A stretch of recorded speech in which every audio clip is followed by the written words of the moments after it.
ముఖ్యంగా సోదరి కవిత గారికి అభినందనలు.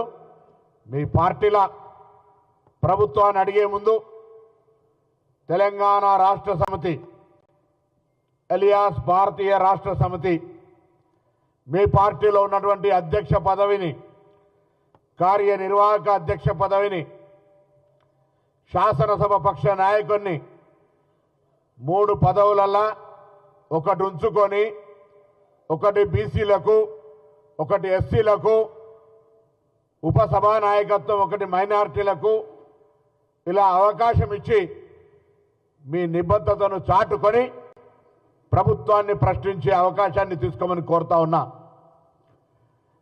సంస్థాగతంగా బలైన వర్గాలకు అవకాశం ఇయ్యరు.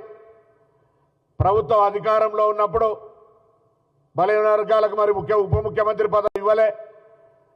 ఉన్నటువంటి ఈటల రాజేందర్ గారిని నేను కూడా హక్కుదారినంటే మెడలు పెట్టి గెంటేసినటువంటి పరిస్థితి, అవమానపరిచి వేధించినటువంటి పరిస్థితి బలైన వర్గాలకు తెలుసు.